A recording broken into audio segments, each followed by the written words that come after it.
Hey y'all, get ready for Conversations with Deborah Franklin. Sit back, relax, grab you something to drink because we're getting ready to dive right in with conversations for the grown and sexy. Well, hello, everybody. How are you? Let me tell you, y'all, I'm so excited about tonight. I'm so excited about what God is getting ready to do for us and where we are going this year. God is getting ready to catapult us to a whole nother level, and I'm so excited about sharing it with you. So for those of you that don't know who I am Deborah Franklin. I am the host of Conversations with Deborah Franklin. Yeah, I know. So creative, so creative. But y'all, I'm so excited about what God is doing. And so, I wanted to start tonight's show off by just telling who I was. I am an author, a speaker, and a coach. I help women in ministry tell their stories to develop them into multiple streams of income. Now, with that being said, I help women to write their books, develop their podcasts, as well as get media coaching on how to do interviews, as well as how to be interviewed. So those are some of the areas that I work in and that I share with other people on how to do and do them properly, because so many times in this season of virtual conferences, having to go out and speak. Going out to speak is not the same. You're just speaking usually on a Zoom call on all the multiple platforms. So what I do is I train you on how to get your speech together, and then how to leverage your book to develop into multiple streams of income and how you become the expert in that area. So a lot of times everybody's like, well, Deborah, what do you do? Y'all, that is what I do. I am also an educator by day. And I'm looking to go full time now. My goal is to go full time and just host a show and own and run the publishing company. That is my job. And of course, to continue to host Conversations with Deborah Franklin. Y'all, that sounds so good. And I just want to go with tonight. We're just going to jump right into our motivational moment. Tonight, y'all, we have got to look back. I want you to think about the rearview mirror. I've used this analogy before, but we really need to think about the rear view mirror right now where we are. It's the beginning of the year. We can start to just glance back and just see where God has brought us from. Look at back. Like the old people, as I look back over my life, that part, y'all, we got to look back over our life and see where God has brought us from, where God is, and look at where he's taking us to, because then you can get that appreciation of where you are going. You are getting ready to go somewhere that you've never seen before. And some of you are getting ready to go to a place that you never thought you would be, because you might have been the one that everybody said, you can't do this, you can't go here, you can't be in this. But I'm here to tell you tonight, you can. You have got to start putting those wheels in motion and start to run down this road. And remember, you can't look back all the time, because you do not want to turn into Lot's wife. That is such a familiar passage in the Bible when we talk about Lot and his wife. The angels told Lot to get out of Sodom and Gomorrah. And his wife, and he said, take your wife and y'all leave, go to a different place. So Lot in his obedience, and then he said, don't look back. Lot in his obedience, he did exactly what God said. So that tells me a lot of people had to be with him when he left, because they were able to tell him, your wife ain't here no more, because she did not have the faith that you had to leave where God had told them to leave from. And because she didn't have the faith, she looked back and she turned into a pillar of salt. Y'all, you cannot do that. Cannot look back at last year and be like, oh, we went through this, oh, we went through that. Some of you, if you really look at last year, you prospered more last year than you did the year before. You did more. You took more leaps. You took more chances. You stood out and you did more. And that is what you have been called and ordained to do. You have been ordained and called to step out on faith and do what God has called you to do, because you are here for a purpose. You are here for a plan. You are here to pour into someone else's life what you have gone through. You are getting ready to go somewhere. And I shared with you guys, I think on the last show, I talked about the prayer of Jabez and how I had written the book. And I was like, okay, God, why are you doing this? Why can I not release this book? Why is it taking me so long? Every time I submit something, it's jacked up. Every time I try to do something, it came back. The cover was messed up. The interior was messed up. I still don't know how this got messed up.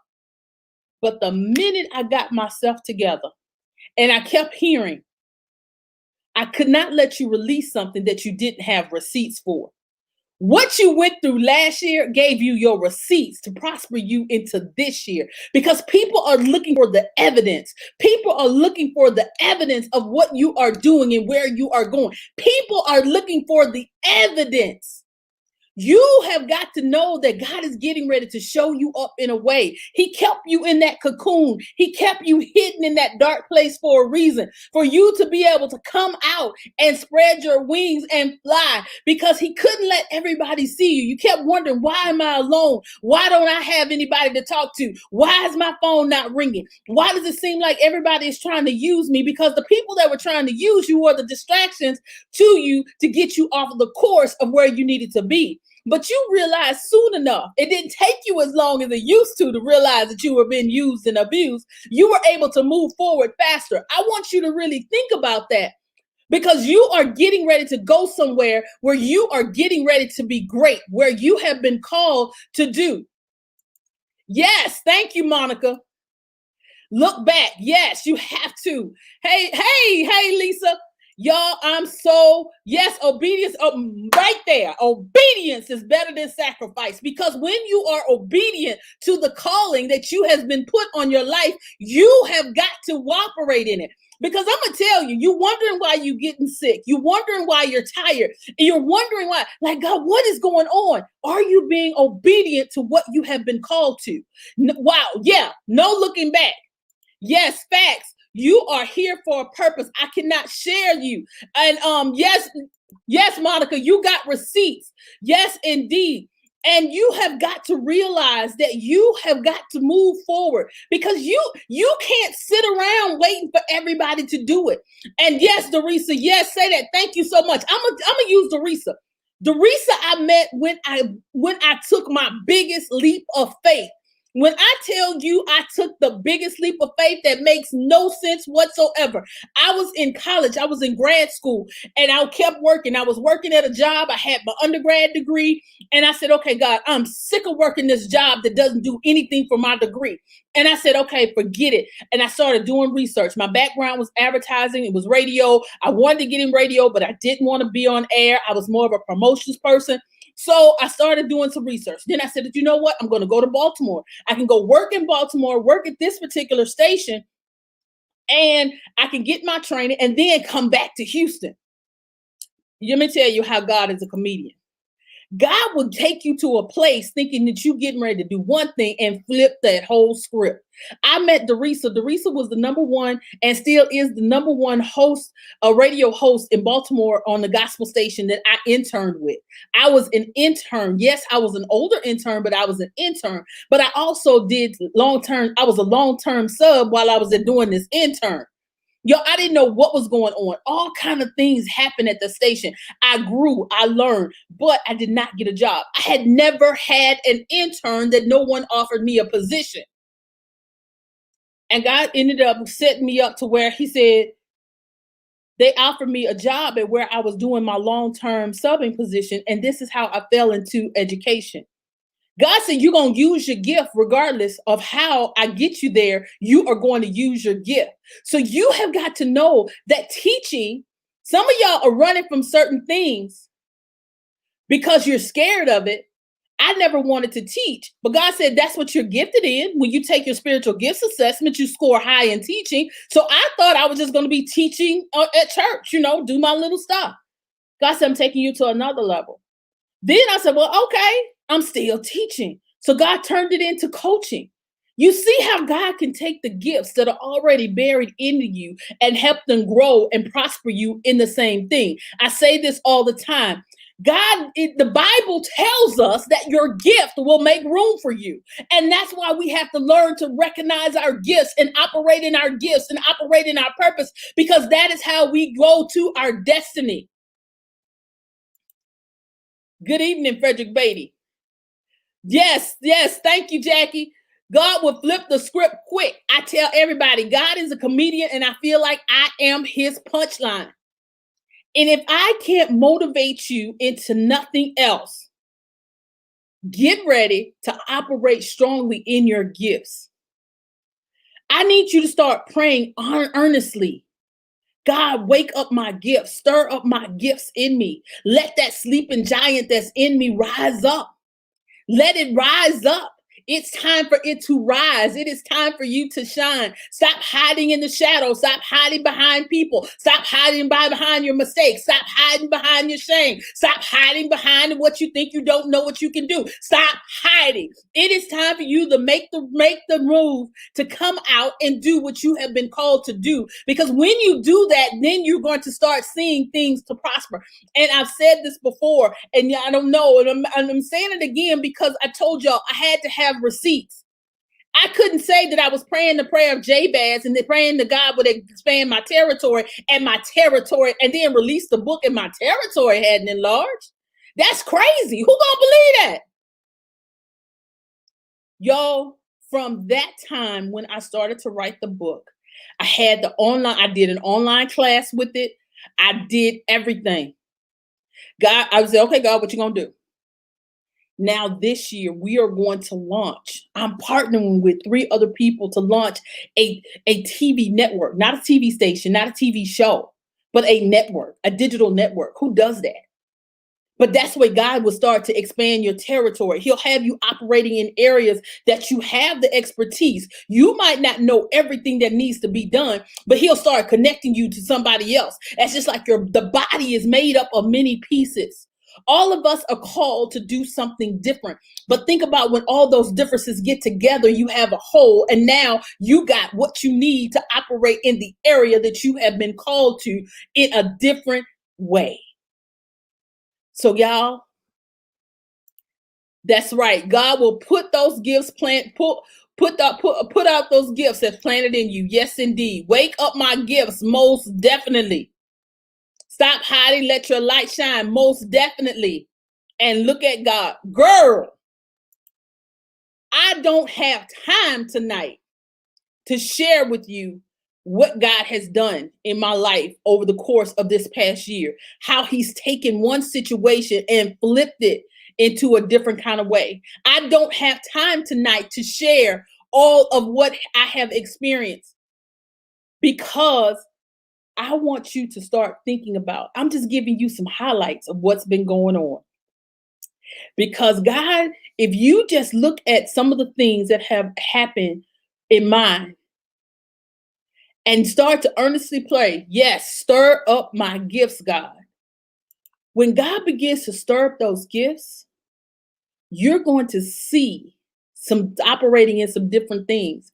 And then I'm getting ready to tell you this. Don't be afraid of what God stirs up in you. Don't be afraid of where God takes you. Don't be afraid to walk out on faith. Just like Peter, he asked to walk out in the deep. He walked, he started to fall, but he knew who to call on to say, God, all he had to do was say, God, help me. And that's where you have to operate. Most definitely. The people of God connects us to the water, our gifts, and God continues to give us the increase to cause us to be fruitful and multiply. Most definitely, Monica, we have got to be fruitful and multiply. The people know you by your fruit. What fruit do you have? In other words, where are your receipts? Where are your receipts? Well, all right, guys, our guest is in the building. We're getting ready to bring him up. But right after these quick messages, don't go nowhere. Hold tight to your seats. You don't want to miss this because we getting ready to do something, getting ready to introduce you to somebody new. So, all right, guys, got a few messages from our sponsors tonight.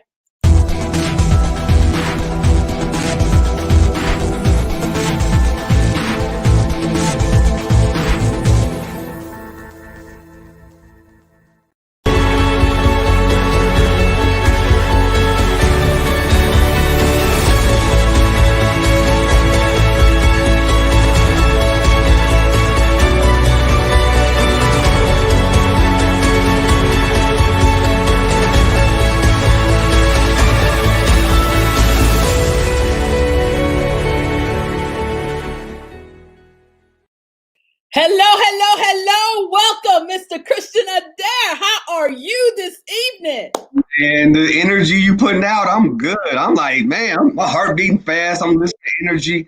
You know, people bring energy to the table. It just kind of just gets out there, and I'm feeling it. What's up? How you doing?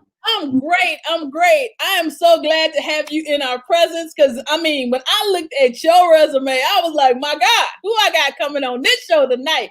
And so, y'all, tonight our topic is talking about Black boys to men. And Mr. Adair, I'm going to let him tell you about it because if I go through the resume, y'all already know I'm going to pump it up. But we got one more comment that came through, and I want to share this because it is so powerful. She said, Black Diamond said, oh, y'all, she's an author. She is a beast. Don't think he stirs things up that he don't stir from the bottom of the pot to bring things to the top. Amen. My God, that part.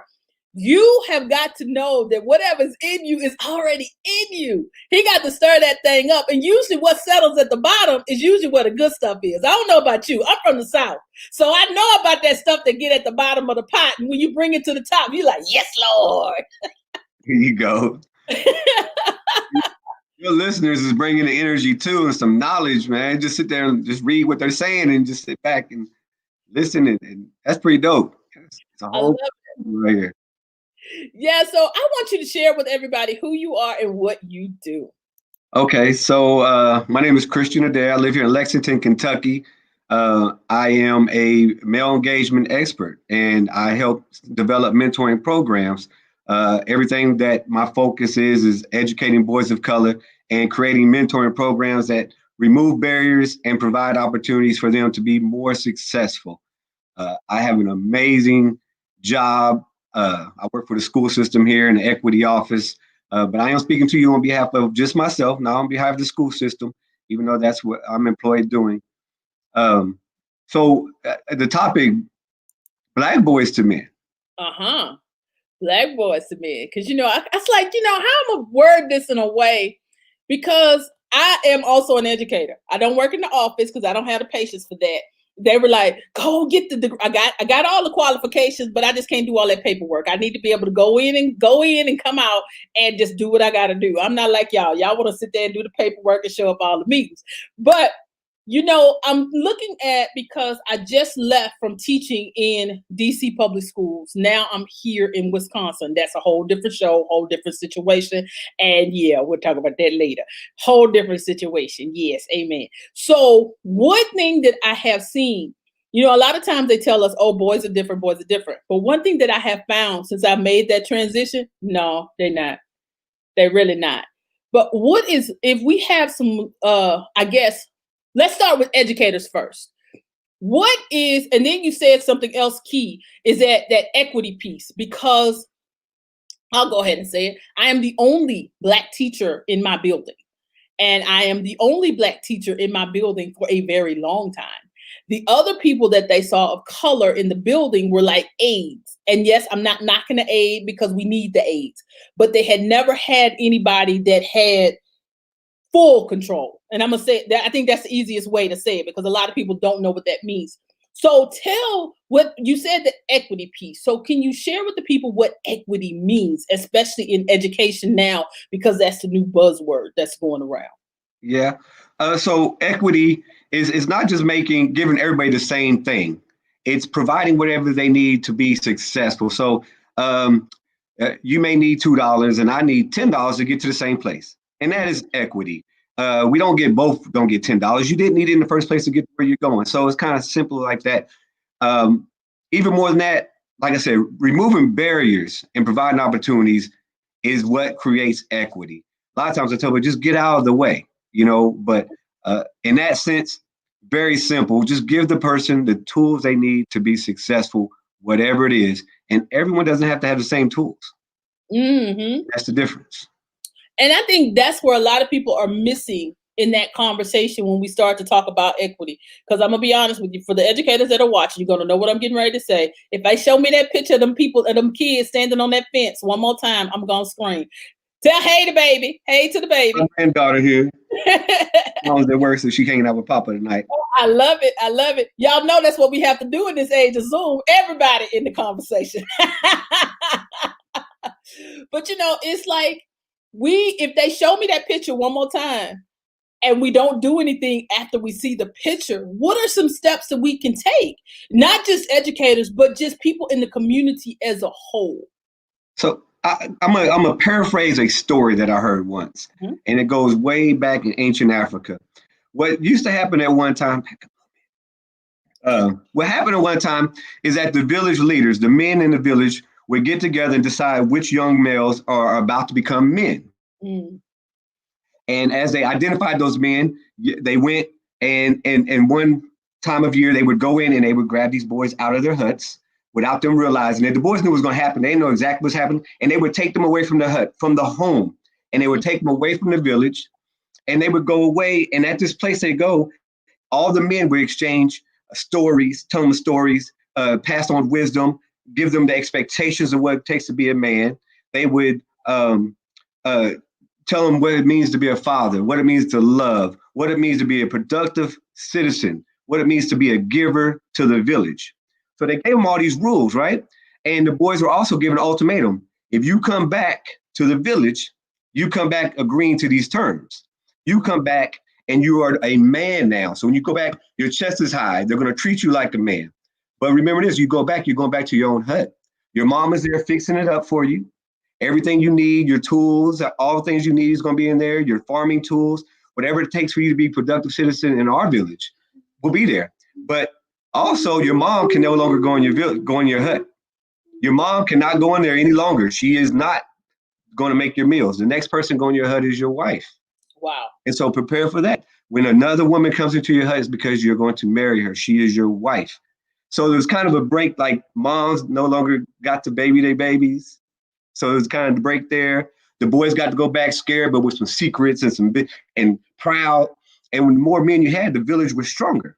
Well, based on that story alone is the reason why I started developing mentoring programs. It's the same concept, using groups of men to go and maybe grab 20 boys and mentor, feed them knowledge, feed them wisdom, tell them expectations of our society, share their successes, share their faults, share things that they've done wrong. But where we've gotten away from because of 400 years of slavery, right, is that we haven't been able to pass on those tools of being a productive citizen that is giving. Right now, we're in a state of taking or not understanding what is expected of us. And so when I think of boys to men, right, it's not their fault. You don't blame the corn for not growing. And right now we keep blaming the corn for not growing when we're not feeding them. We're not watering, we're not planting the seeds.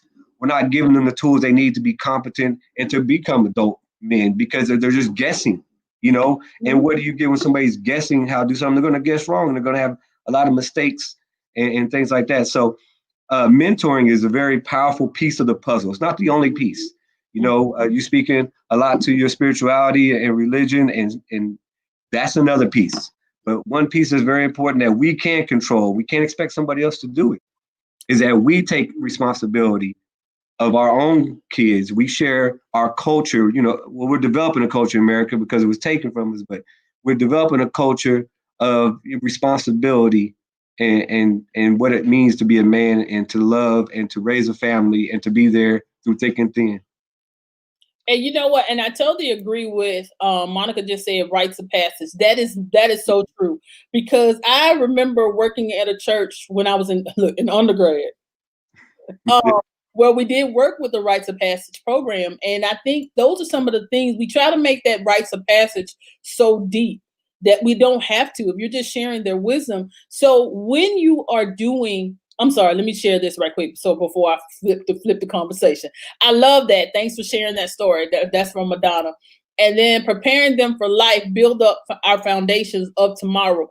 And I think, in my opinion, just listening to that story, we're missing so many pieces of that story now because the mother never leaves the hut a lot of times. Yeah. Or they don't leave the hut. Or they don't leave the hut. Yeah. Because my mama, okay, so this is funny. I'm going to put the business in the street. My mama still buy toilet paper and paper towel for my brother who moved out. And he really come back to the house and get it. And I got so tickled because I saw him run to the back of the house and then run out when I went home for the holiday. I said, did he really just do this? But I don't know if that's her. I think that's his thing to go steal the toilet paper. But it was just funny how when you said that, like, at what point do you just step out on your own and just be there?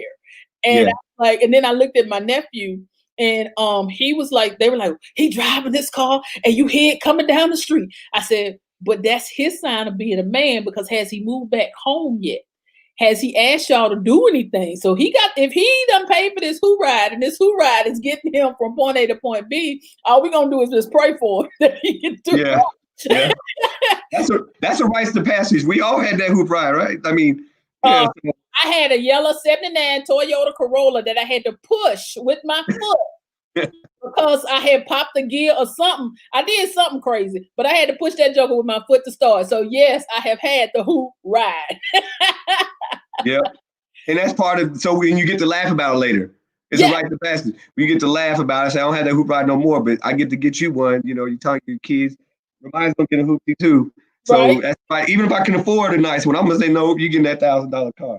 And I think I told my other nephew that, because I don't have kids. So I told them all, I said, if you get a car, you getting a Who ride, you fool with me. I'm gonna go find you a $600 car, something that you gonna figure out how to work on. Because my daddy did the same thing to me. He made me get a 4-speed. Take that back, a 4-speed. Because he said not all of his kids were gonna know how to drive automatic and standard. Y'all, I just aged myself a whole lot with that, because I bet some of y'all don't even know a car had 4 speeds. In my little stick ship. Is there a father in the hut? A lot of times in today, and that's a big question. Yeah, so that's the part of the mentoring. You know, the boys. So the boys I mentor, right? Part of their promise to Coach Adair is, I'm going to help a child that's not my own when I get older, because of how our society in the 400 years of separating the family and our justice system and our system of separating families for benefits, there are a lot of times the man is not a lot of times. The man's not in the hut every time they need to be. And sometimes they don't need to be. Not all fathers are good fathers, right? But the village is here, and not all villages are good villages either. I don't want to sell false hope. So with that being said, men in the village need to take up on themselves to grab these boys, put the arm around their shoulder, give them a fist pump, a head nod, a wink, and be like, "Come here, young blood, let me talk to you. Let me tell you about some things I've been through." But these programs that I'm talking about, mentoring programs, have to be on purpose. Right. And that's part of what I do too. I set up these programs on the purpose of the mentoring programs, give them curriculum, give them conversations, what they should talk about. How do you deliver the message? It's not just the message, right? How you deliver it and who's delivering the message. And so I talk about all those different key components of how you put it? Not, so I'm gonna keep it real, right? Please. Black women have been the backbone of our community, and now the backbone of the United States too. Saved democracy, right? Stacey Abrams saved democracy, but Black women have. That's a whole other show. Yeah, we stand on the shoulders of Black women, and thankfully they've been strong enough. And they're very disrespectful, but they have been doing so much work. It's time for Black men to step up and start doing some things that we maybe have not seen, but we got to start creating our culture and start stepping up and creating mentoring programs. Take a moment out to share some knowledge, share some wisdom. And if you do a group mentoring, can I explain what this group mentoring means? What it is? Say you take 3 men, right? And you go adopt a school and you get 20 boys. Well, the 3 men, because it is a lot of pressure, one can show up on Monday morning when they're getting off the bus or coming to school and say, "Hey, how you doing? How was your weekend? I love you. Have a good week." Put their hand on the shoulder. You got this. Not only does that, give them encouragement, the teachers and administration see that somebody cares about them. Then Wednesday, another one shows up, might eat lunch with them and say, "Oh, this lunch is nasty. I get it, but how's your week going?" Whatever. But they're there and they're visually being seen. They might go by a classroom, peek in, and just do a fist pump, head nod, have a good week. Another one show up Friday when they're getting on the bus to go home and be like, "Hey, have a good weekend. I'm glad you had a good week. Anything you want to tell me?" Well, say those are 15-minute meetings, right? They've just been contacted for 45 minutes with a positive contact, not just for that male, but It wasn't a lot of pressure. It took me 15 minutes to go in there and change her life for a minute. Another friend of mine gave him another 15, but they got 45 minutes of positive interaction. The school saw it. People see it. Now they're being held to a certain standard. They never know when the mentor is really going to show up. But if I have to move away, so I leave Lexington, I go to Atlanta. The other guys were there. They may get another person, and now we didn't let them down. Exactly. We're still mentoring. We're still giving them something. And so in that concept, and I just pushed it all together real quick. That concept allows for the constant contact, the constant learning, and the village. The village is 3, and yet there's 20 boys being contacted, and they're more likely to sit up straight when they see that mentor come in there. The teacher will sit up straight when they see the mentor come in there. The principal will sit up straight and be like, I can't treat this little boy any way I want to because somebody's going to ask him what's going on. Exactly. So that's just a small piece of that. Of course, you plan some events, you plan a field trip, you plan some educational activities, you go visit some professionals. But this is geared towards men of color, mentoring boys of color. Mm-hmm. And that is one of the key things, because so many of our boys of color and basically our children of color, period, have been let down so much. And I never forget, my mom's like, well, why do you do this? I said, you know why? I have to keep my word. Because so many times these babies have been lied to so much that if me as a teacher, if I lie to them or don't have something for them, I've just lost my credibility with them. And I've just broken another child. And that's what we have to look at. We are dealing with a lot of broken adults because they were broken children. So my next question, if we're trying to do our Black boys to men, how do we start to mend some of those broken pieces? I'm sorry. Frederick Beatty said, rites of passage can either be very generic, very specific, depending on the individual. So very true. Jackie said, amen. She said, say that it makes them feel like they are worthy. My God, you are on to something, sir. That's what she said.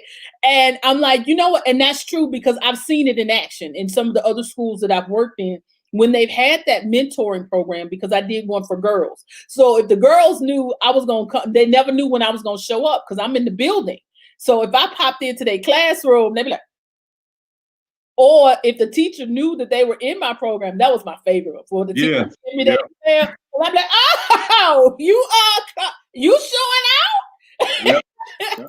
So that was always something cool, because a lot of times people don't realize how important and my other big favorite one, just saying good morning to the children. Fist pump, a hand up, a smile. Yep. A smile. It doesn't cost you anything. It's free. It's free. And even with wearing these masks, y'all, baby, we have to start learning to laugh with the children, even with a mask on. We cannot show them that we are just as downtrodden as they are. We have to come in with the energy. And then when we don't, be like, look, today ain't that day, y'all. What we gonna do? And just be honest with them. And yes, because someone really cares about this child, most definitely, Jackie. So, hey, I'm sorry, who is our other person that we're interviewing tonight? And her name is? This is Ramaya. Say Ramaya. Ramaya, how are you tonight? Hey, girl, hey. It's 8:34 here, so she's starting to get a little sleepy. I understand. Trust me, I miss the East Coast. I do. I miss the East Coast. But you know how that goes.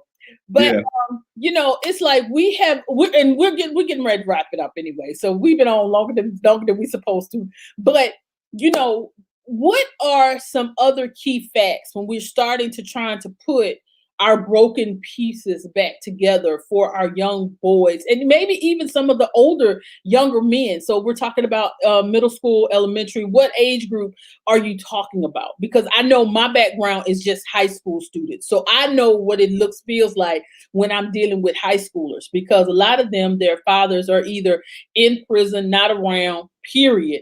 Now, I have seen some father from prison. Now that thing tickled me. I want my daddy to call. And I'm thinking like, but your daddy in prison, what are you gonna do? That's my mindset. And they're like, So I was like, so even with that power from behind the bar, how do we start to put our young men back together and start putting those pieces together? It's like another step in our mentoring programs.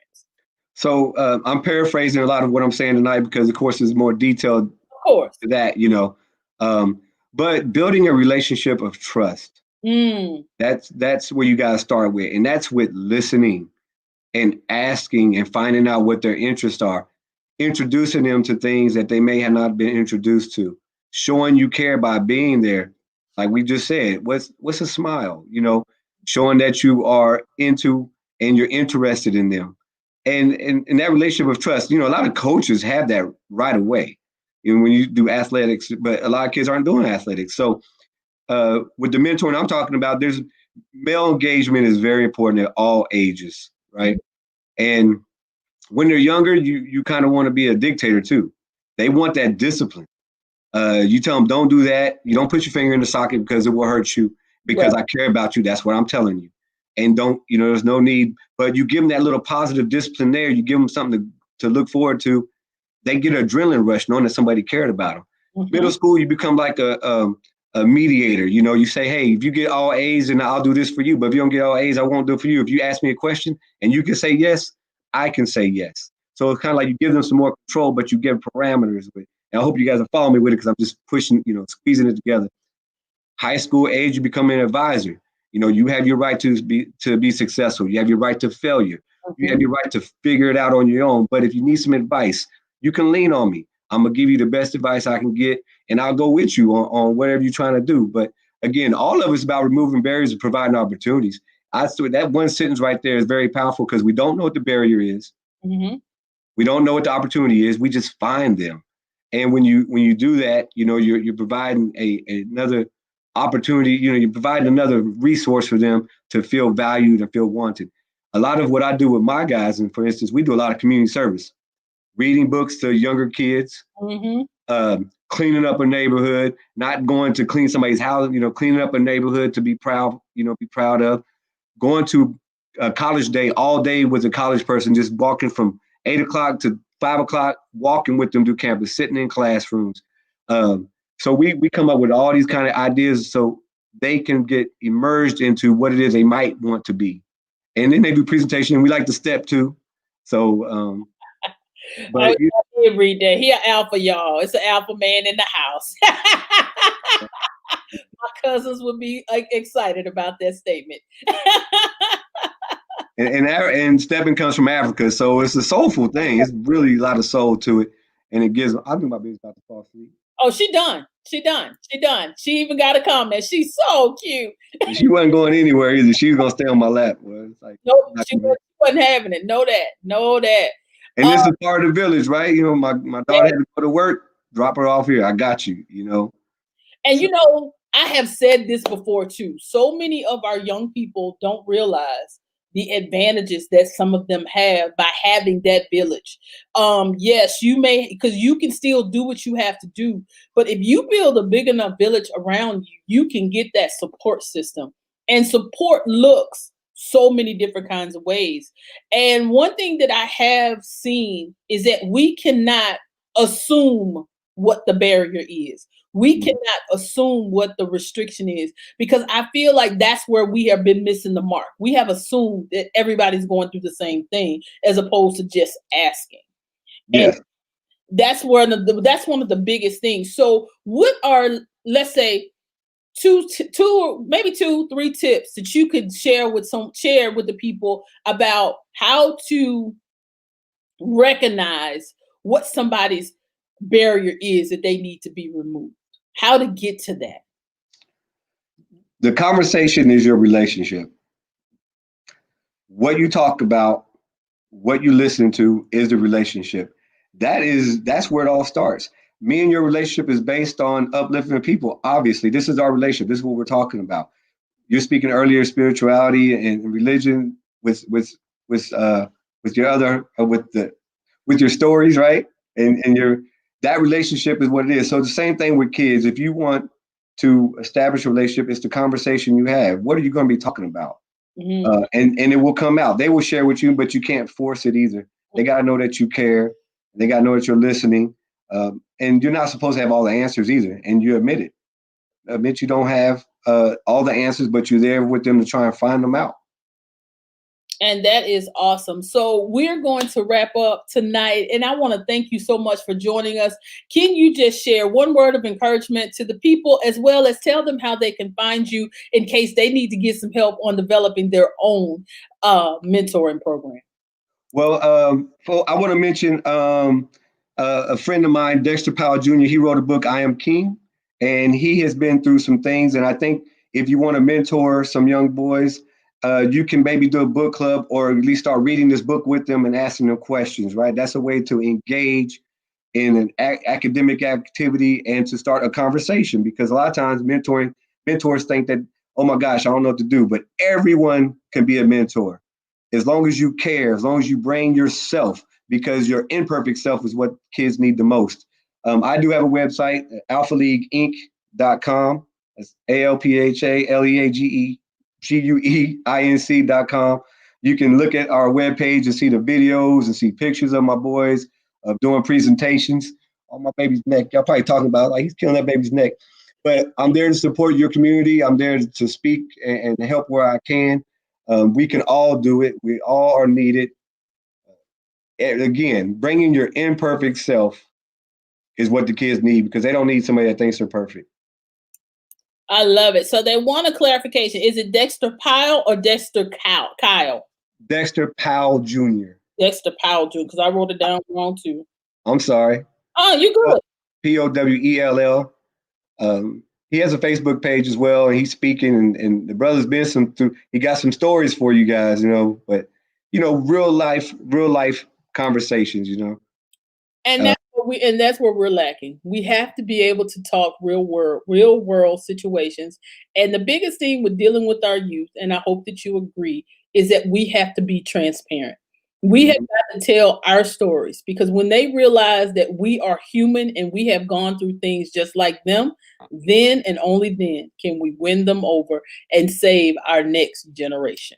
Yes, ma'am. Well, we want to thank you guys for joining us tonight. It's been Fit Run Fun. It's been real. Oh my gosh, we'll be back next week, and we are getting ready to do some wonderful things. Well, all right, guys, I love you to life, and ain't nothing you can do about it. Peace.